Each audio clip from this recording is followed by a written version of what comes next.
श्रृंगार का सामान हो, घर की जरूरतों का, बच्चों की किताबें, खिलौनों से लेकर आपके हर छोटे बड़े रोजमर्रा की जिंदगी से जुड़े आवश्यक सामान बहुत ही किफायती दामों में।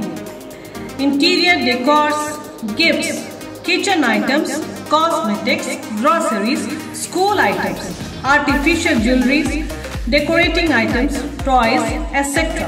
One-stop solution for all your home needs and requirements. हर प्रकार की खरीदारी के लिए एकमात्र बेहतरीन जगह आज ही आए। खरीदारी करें और पैसे बचाएं। आपका अपना चेन्नई स्टोर। नमस्कार, मैं अनिता न्यूज अंडमान 24/7 में आप सभी का स्वागत करती हूँ। हमारे द्वीपों के लिए बहुत ही गर्व की बात है कि हमारे ही द्वीपों में एक शख्स है जो बड़ी बड़ी ऊंची पहाड़ों पर चढ़ते हैं, अ माउंटेनियर। जी हाँ, आज हम आपको मिस्टर विनीत जी की एक प्रेस कॉन्फ्रेंस दिखाएंगे जहां पे वे अपने माउंटेनियरिंग के एक्सपीरियंसेस हमसे साझा कर रहे हैं। साथ ही नवोदय फाउंडेशन की डायरेक्टर श्रीमती प्रतिमा बनर्जी अपने मेंबर के साथ विनीत जी के लिए सहयोग करती हुई नजर आएंगी। इस गर्व से भरे लक्ष्य के लिए विनीत जी को कम से कम 35 लाख की आर्थिक सहायता की जरूरत है, जिसके लिए हम न्यूज अंडमान 24/7 की टीम भी आपसे अनुरोध करती है कि कृपया विनीत जी का साथ दीजिए ताकि वे इस लक्ष्य को हासिल कर हम सबका सर सम्मान से ऊंचा करें। चलिए हमारे रिपोर्टर यामिन जी की ये रिपोर्ट देखते हैं। नमस्कार, मेरा नाम सैकत विश्वास है और आज हम नवोदय फाउंडेशन की ओर से आप सभी का यहाँ हार्दिक स्वागत करते हैं। आज का जो हमारा प्रेस कॉन्फ्रेंस है, इसमें हमारे साथ मौजूद है श्री आर विनीत, जो कि एक डिफेंस एम्प्लॉय है, इंडियन एयरफोर्स में जॉब करते हैं और साथ ही साथ हमारे आइलैंड्स के अंडमान निकोबार द्वीप समूह के पहले माउंटेनियर हैं। और ये हमारे लिए बहुत ही गर्व की बात है कि एक फौजी होने के साथ साथ हमारे द्वीप समूह का नाम वो रोशन कर रहे हैं माउंटेनियरिंग करके। आप लोगों को पता होगा, माउंटेनियरिंग एक बहुत ही एडवेंचरस स्पोर्ट्स है और अंडमान से आज तक कोई भी ऐसे नॉन माउंटेनियर नहीं आए हैं। सो प्रतिमा बनर्जी जो हमारी डायरेक्टर है नवोदय फाउंडेशन, और हमने ये सोचा कि हमारे फाउंडेशन की तरफ से वी शुड एनकरेज हिम। एक पहला माउंटेनियर आए हैं और स्पेशली आज का जो हमारा प्रेस कॉन्फ्रेंस का जो करने का जो हमारा इंटेंशन है is to promote his next venture, जो नेक्स्ट एडवेंचर ट्रिप में वो जाना चाह रहे हैं आर्विनीत। And no points for guessing, एक माउंटेनियर के लिए जो सबसे है ना अपने जीवन का सबसे लक्ष्य होता है, सबसे ऊंचा, वो होता है माउंट एवरेस्ट। 8,848 मीटर्स पे अगर बंदा पहुंचता है दुनिया के सबसे ऊंची चोटी पे, तो वो एक अद्भुत उनके लिए अनुभव है। एंड हमारा जो दोस्त है Vineet, he is trying to do this in April. तो इस सिलसिले में आज हम आप लोगों से बात करेंगे और आगे इस बारे में अधिक जानकारी आपको विनीत बताएंगे कि क्या होने वाला एक्सपीडिशन, क्या इसके एक्सपेंसेस हैं और कैसे he is planning to take it forward. सबसे पहले तो मैं नए साल की मुबारक देता हूँ आप लोग को। ये मैंने अभी आज तक काफ़ी पासेस और पीक्स बहुत सारे ऑलरेडी क्लाइंब किए हैं, लेकिन हालांकि जो लेटेस्ट जो क्लाइंब किया था मैंने माउंट देवटिप्पा, ये लोगों तक ज़्यादा पहुँच हुई है और IMF में भी इसका रिकग्निशन कुछ अच्छे तरीके से हुआ है। इसीलिए मैं इसको अपना लकी पीक मानता हूँ माउंट देवटिप्पा को। तो देवटिब्बा इसे माइथोलॉजिकली भी देखा जाए तो ये बहुत लकी पीक ही माना जाता है, क्योंकि देवटिब्बा जो बोलते हैं, इंद्र जो भगवान थे, उनका जो देवों का काउंसिल था ये। तो इसी के सीधे सामने में वो पीर पंजाल का फर्स्ट हाईएस्ट माउंटेन भी इसके सामने में इंद्रासन, वो इंद्र का आसन है। तो ये बहुत माइथोलॉजिकली बहुत स्पेशल पीक माना जाता है और ये मेरा लकी पीक है।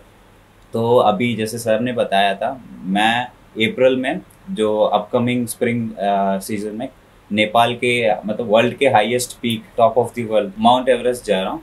तो माउंट एवरेस्ट एक्चुअली मैंने जो ये चीज़ आके बहुत इस पे एक कुछ अलग चीज़ हुआ है। मैंने माउंट मनासलू और माउंट अन्नपूर्णा जो किलर माउंटेन है, मतलब 8,000 माउंटेन आके पूरे दुनिया में 14 पीक्स हैं, लेकिन मैंने माउंट अन्नपूर्णा और माउंट मनासलू के लिए एप्लीकेशन के लिए ट्राई किया था। लेकिन नेपाल अथॉरिटीज़ ने, उन्होंने खुद मेरे को बोला कि आपके पुराने क्लाइंबिंग्स आके कुछ रीजंस है, मैं आपको बताऊंगा, उसके कारण बोले थे कि आप एवरेस्ट क्यों नहीं ट्राई कर लेते हैं करके। मैंने बोला ये पॉसिबल है क्या करके, तो उन्हें बोला आप एप्लीकेशन डालिए, हम आपको एप्लीकेशन फॉरवर्ड करेंगे, आपको परमिशन हो जाएगा करके।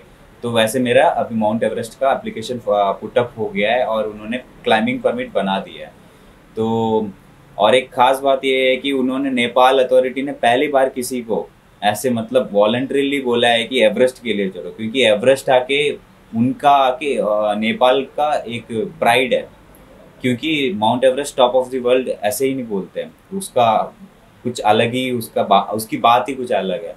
तो मैं एक एल्पाइन स्टाइल माउंटेनर हूँ, तो एल्पाइन स्टाइल माउंटेनियर को आके क्लाइंबिंग की दुनिया में अलग ही इज्जत मिलता है, क्योंकि हम किसी तरह के सपोर्ट्स नहीं लेते हैं, अपना रूट फिक्सिंग खुद ही करते हैं, म्यूल्स या पोर्टर्स यूज़ नहीं करते हैं, और इसके अलावा हम सप्लीमेंट्री सपोर्ट जो सबसे इम्पोर्टेंट है हाई एल्टीट्यूड में, ऑक्सीजन, ये यूज़ नहीं करते हैं। लेकिन माउंट एवरेस्ट के लिए मेरे को अल्पाइन स्टाइल का परमिशन नहीं मिला है, एक्सपीडिशन स्टाइल पे करूँगा। ये उनको ये चीज़ बहुत अच्छा लगा कि आज के डेट में ऑलमोस्ट एक्सटिंक्ट है अल्पाइन स्टाइल माउंटेनियरिंग जो है, लेकिन अभी भी कोई एक 21st सेंचुरी में अभी भी कोई एक इतना यंग होने के बावजूद पुराना टेक्निक यूज़ करता है। तो मेरे को उन्होंने मतलब पुराने माउंटेनियर्स होने के इसमें उन्होंने मेरे को एक ग्रैटिट्यूड एक्सप्रेस किया है। मैं कहना चाहूँगी कि अब तक इन्होंने जितने भी माउंटेन्स पीक्स जो है इन्होंने क्लाइंब किए होंगे, तो आई थिंक इन्होंने बताया कि ये अपने खुद के ओन एक्सपेंडिचर में कर रहा है।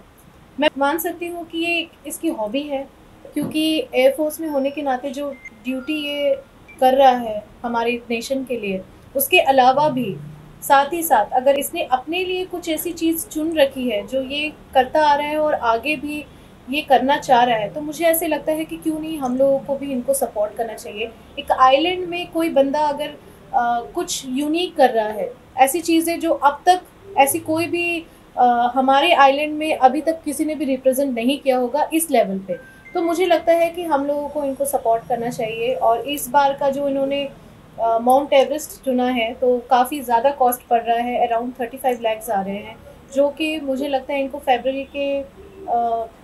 फरवरी के मंथ तक इनको जो है वो पूरा अमाउंट जो है डिपॉजिट करना है, तभी जाके ये अप्रैल के मंथ में जो 3rd को स्टार्ट हो रहा है ये पे एनरोल कर पाएंगे।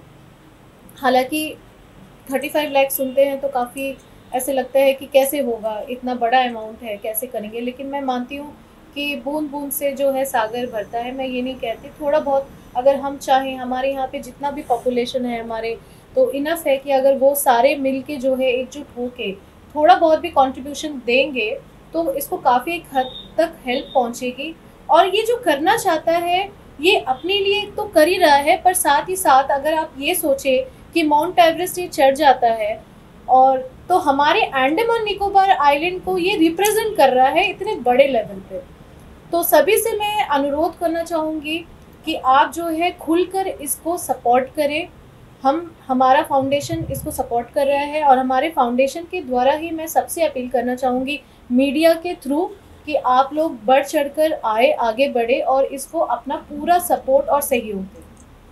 और साथ ही साथ मैं रिक्वेस्ट करना चाहूँगी हमारे अंडमान निकोबार के एडमिनिस्ट्रेशन से भी कि इनको जो है वो सपोर्ट बिल्कुल मिलना चाहिए, क्योंकि ये दोनों चीज़ें, एक तो एयरफोर्स में रह के ये हमारे नेशन के लिए काम कर रहा है, अपनी लाइफ को रिस्क पे रखे। और मैं मानती हूँ कि माउंटेन क्लाइंब करना भी बहुत आसान चीज़ नहीं है, तब भी लाइफ को जो है रिस्क में रखा। जैसे इन्होंने मुझे बताया है, हम सबको बताया है कि बिना कोई सपोर्ट के, सप्लीमेंट्री सपोर्ट के ये जाता है, तो इतना डेडिकेशन दे के मुझे भी लगता है कि हाँ ये इतना डेडिकेटेड है इस चीज़ के लिए। और कुछ जो इनिशियल क्लाइंबिंग के दौरान जो हमारे पास में ज़्यादा सप्लीमेंट्री सपोर्ट नहीं थे, वो आज भी उसी चीज़ को लेकर चल रहा है। तो आई थिंक कमेंडेबल बात है हम सभी के लिए, और हमारे अंडमान निकोबार आइलैंड के लिए स्पेशली बहुत बड़ी बात होगी कि एक पहला माउंटेनियर जो है वो माउंट एवरेस्ट की चोटी पे चढ़ना चाह रहा है। और एज ए सोलो मतलब मेरे फैमिली को भी मैं ये चीज़ नहीं पता था, मेरे फैमिली को भी अभी कुछ महीनों पहले से ही पता चला कि मैं माउंटेनियर हूँ करके,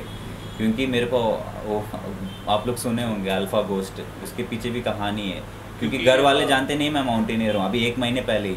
तो इस स्ट्रगल में प्रियंका तालुकदार, तो इनको मालूम था कि ये शुरू से ही हमारा सपोर्ट, तो शुरू से ही जो फंड रेजिंग जब से शुरू हुआ है, इनके पुश से ही अभी जो 2,14,000 के आसपास नियरली अमाउंट आए हैं, इनके पुश से। और हैदराबाद में मेरी एक फ्रेंड्स हैं, तो अनुषा और निहार करके 2 कपल्स हैं, उनके हेल्प के थ्रू ही अभी 2,14,000 का जो कंट्रीब्यूशन है। इसके अलावा अंडमान में जो एनके इंटरनेशनल्स हैं, इन्होंने 10,000 का कंट्रीब्यूशन दिया है। मैं ये कहना चाहता हूँ कि मैं इसी आइलैंड में पला बड़ा हूँ, और हमारे लिए मतलब मेरे को भी कोई आके बोलता है कि मैं ऐसे माउंट एवरेस्ट चढ़ने जाता हूँ, तो लोग सोचते हैं कि हम क्यों मदद करें करके। मैं भी वही सोचता, नॉर्मल सा चीज़ है।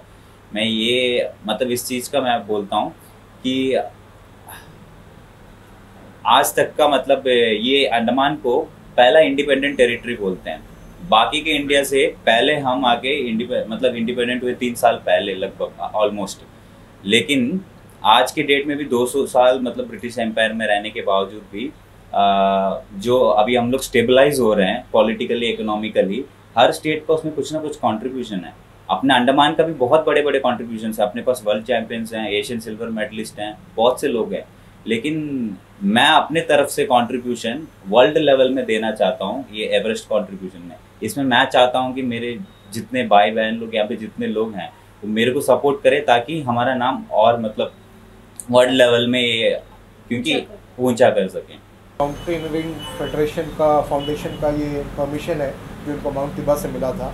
इंडिया में कोई भी माउंटेन क्लाइंब करने के लिए ये फाउंडेशन से परमिशन लेना ज़रूरी है, और इनको अभी department of ministry of sports and culture and youth affairs ministry of Nepal से भी परमिशन मिलने वाला है। बहुत ही जल्दी उन्होंने अप्लाई कर दिया फॉर माउंट एवरेस्ट। इन्होंने कुछ असिस्टेंस के लिए अंडमान एडमिनिस्ट्रेशन को भी लेटर लिखा है, जिसका कुछ जवाब आया है। इसमें एडमिनिस्ट्रेशन ने कुछ चीज़ें मांगी है, तो हम चाहेंगे कि हम रिक्वेस्ट भी करेंगे।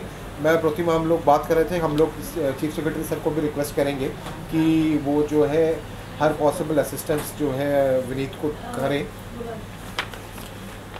तो हम एक कैंपेन भी चला रहे हैं, वी सपोर्ट आर विनीत। एक कैंपेन सोशल मीडिया में चलाएंगे, अभी ऑलरेडी चल रहा है। एक मिलाप के थ्रू हम लोग उनको फंड रेजर रेज किया हुआ है, जिसमें 2.5 लाख के करीब अभी पैसे जमा हो गए। और हमारा अपील है आइलैंडर से कि ज़्यादा से ज़्यादा कंट्रीब्यूट करें। He has featured in daily telegrams, और पहले भी इनके लोकल मीडिया ने, एक ऑफ इंडिया और सभी मीडिया ने इनके स्टोरी को कवर किया है। अंडमान क्रॉनिकल और भी सारे मीडिया समाचार पत्रों ने इनके बारे में छापा है।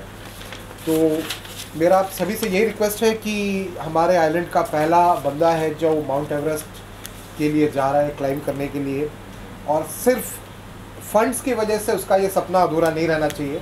ये हम सब की जिम्मेदारी है कि हम जितना हो सके हमसे उनकी मदद करें, और ये मिलाप के थ्रू या डायरेक्टली भी अगर आप कोई हेल्प करना चाहते हैं, आप लोग नवोदय फाउंडेशन से भी कांटेक्ट कर सकते हैं, या डायरेक्टली भी हम लोग अकाउंट डिटेल्स शेयर करेंगे। You can contribute, please. I request all of you Islanders सभी कि कंट्रीब्यूट करें, और आर विनीत का सपना, हम सभी आइलैंडर्स का सपना पूरा करने में विनीत की मदद करें। हम जल्द ही विनीत को अप्रैल महीने में, मैं बताना चाहूँगी टोटल एक 6-7 महीने का पीरियड होगा। कितने महीने का? सॉरी 66 डेज़ का पीरियड होगा माउंट एवरेस्ट का जर्नी का। इसमें ज़्यादातर समय ये बेस कैंप में बिताएंगे। ये जर्नी काठमांडू से शुरू होगा, तो हम चाहेंगे कि कुछ समय बाद जब मई तक आपका हो जाएगा ये पूरा, तो मई में hopefully we can see our Vineet, our pride islander, at the top of the world Mount Everest में। Thank you so much for coming here. Thank you. तो जैसा आपने देखा व सुना, श्री विनीत जी ने कड़ी मेहनत से और अपने खुद की बल पर अब तक ये सारे एक्सपेडिशंस किए हैं, परंतु माउंट एवरेस्ट पर चढ़ना और इस लक्ष्य को हासिल करना ना ही तो साधारण बात है और ना ही सस्ता। तो कृपया स्क्रीन पर फ्लैश होते नंबर पर विनीत जी से संपर्क करें और उन्हें अपनी तरफ से जो भी सहायता हो वो प्रदान करें।